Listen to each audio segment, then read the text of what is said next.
Hey everyone, it's Dee Dee, and welcome to my podcast. Today, what we are going to be talking about is the 18-year property cycle. If you've never heard of it, I think it's something really interesting. I started looking more into it after my brother mentioned it to me. So I want to talk about that, especially given the state of the world that we are living in right now, right? So, if any of you, or as many of you may know, if you haven't heard, inflation has hit 7.7% here in Canada. It is increasing month over month, and so this is obviously affecting food prices. We've got gas prices that are through the roof, and those who really rely on these prices to be stable or at a certain point are really, really struggling. Another big piece of that is real estate. Right. So over the past, 2.5 years during the pandemic, we had record low interest rates, and that afforded people a higher eligibility when it came to purchasing property, because, of course, with no interest or with low interest, your carrying costs, the amount you're able to qualify for a mortgage is a lot higher, right? Your carrying costs are a lot lower. And so purchasing a $900,000 condo townhome in a suburb of Toronto was feasible, right? But because inflation has hit, 7.7%, really that's a big deal.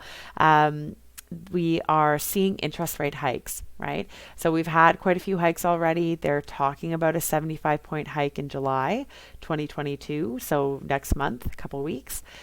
This is big because when it was, we had low interest rates, we had a lot of people who refinanced on variable rates. So refinance opted in for a variable rate, which is now fluctuating and is actually quite high and impacting mortgages. So if you bought a $900,000 condo town in a suburb of Toronto, and you were just getting by, you were just able to afford those payments, and you got into a variable rate mortgage, your mortgage at this point is probably $600 more expensive than when you originally got that mortgage, right?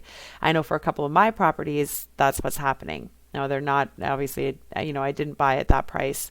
These are existing properties that I refinanced during the pandemic, but even on a $450,000 mortgage, I'm seeing my mortgage rise $350 so far. Never mind what's going to happen next month. So I can only imagine those who, maybe got in borrowed money, got in a little bit over their heads, but they needed a place to live, and are on variable. It's going to be a little bit tough. And so something that I've noticed in the market, being a realtor, I saw when I was out showing last week 3 different houses in Hamilton that were purchased between January and March 2022, and that are now sitting on market trying to be resold. So nothing's been done to them, no work, whatnot.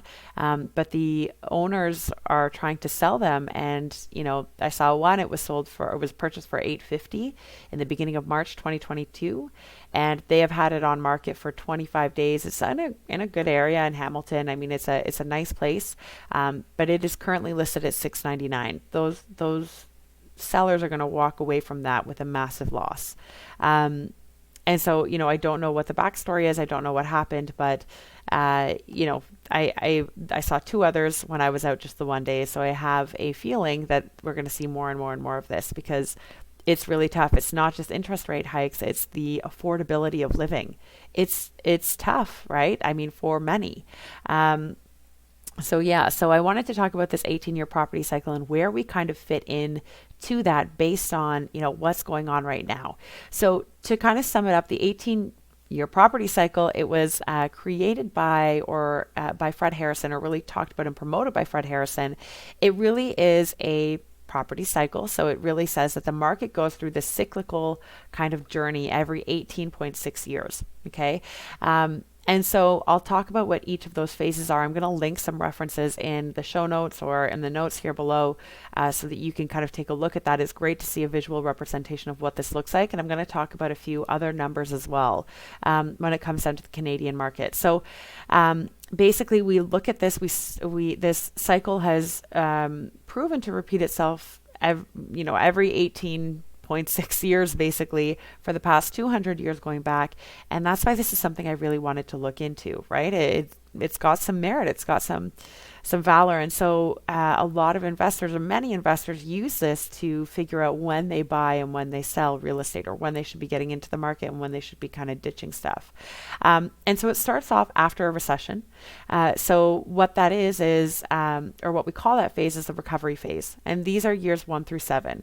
So in this recovery phase, it's after a recession has happened, and it's really slow, steady growth. It's nothing crazy, not aggressive, but there is growth in the market. So this recovery phase is a really good time to actually get into the market, because you know that your asset is going to be increasing in value, right?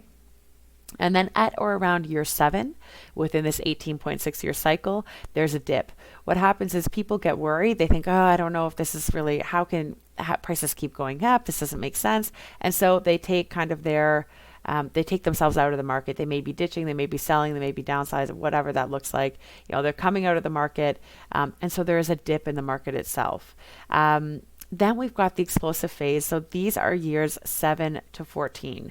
And this is where an immense amount of growth takes place. So if you bought in that initial growth phase, in the recovery phase, obviously your asset is growing during this phase exponentially.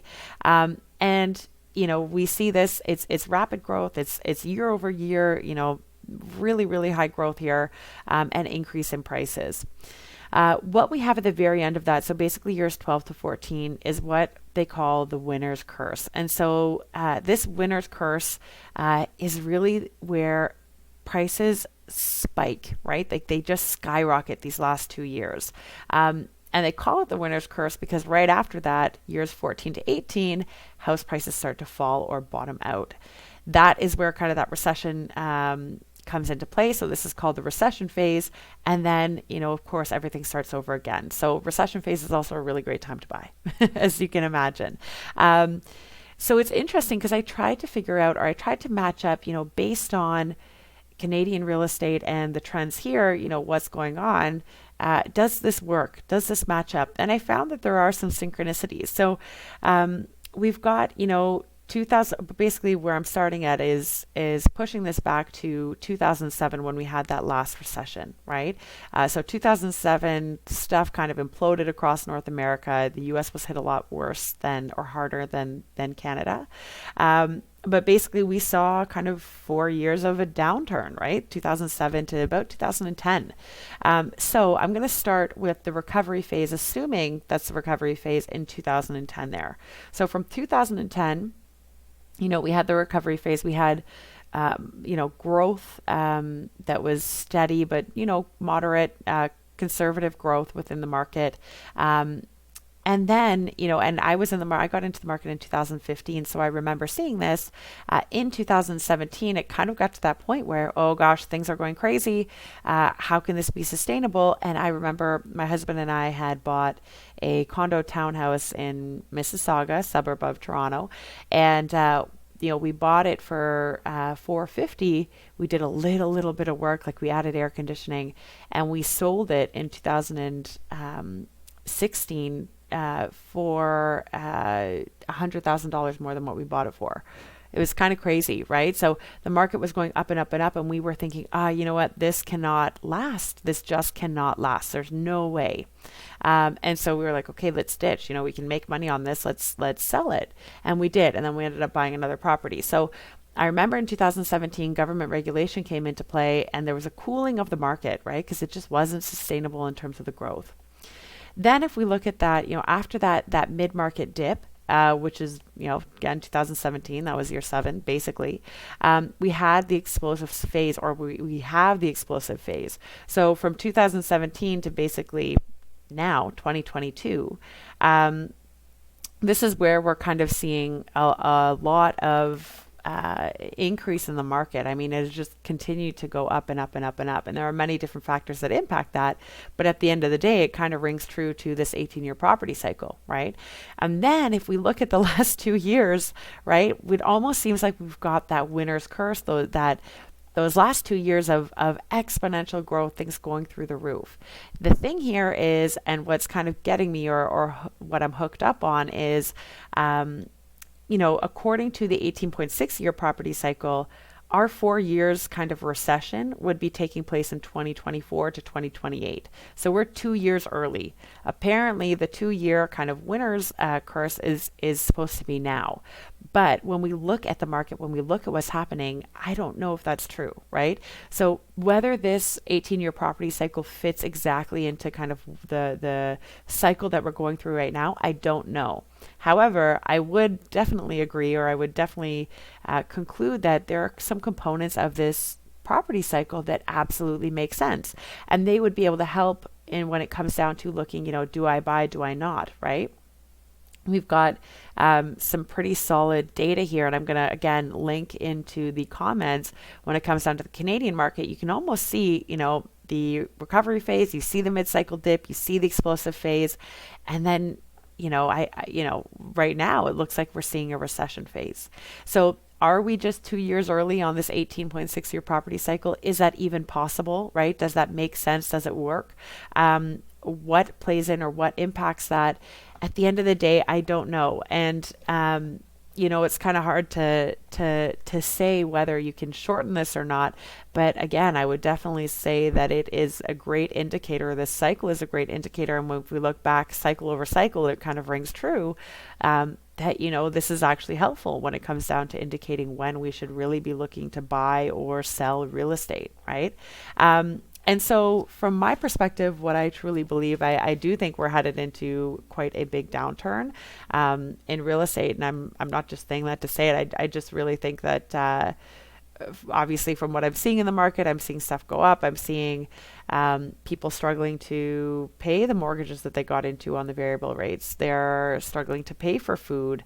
It's getting really tough to have to drive to work, and everybody's back in office now. I mean, there are so many different components that are playing into this, but I think there's some truth to maybe a recession phase coming up. How much, I don't know. But until we get kind of inflation under control, I believe that they are going to continue to raise interest rates. So we're going to end up, probably into next year is my guess, with rates continuing to rise. And then at a certain point, of course, when, it gets so bad, the government's going to have to drop them again. Right? So those are just my views, my kind of opinions, and where in Canadian real estate we match up with this 18-year property cycle. It's almost, it almost synchronizes absolutely perfectly, except for these last kind of 2 years, the winner's curse and the recession phase, right? Where it feels like we're 2 years earlier than what we should be. So if you've got any ideas or any thoughts on this, would love to hear them. Feel free to reach out, to comment below, and would love to hear more about that. Until next time, happy investing. We'll talk to you soon.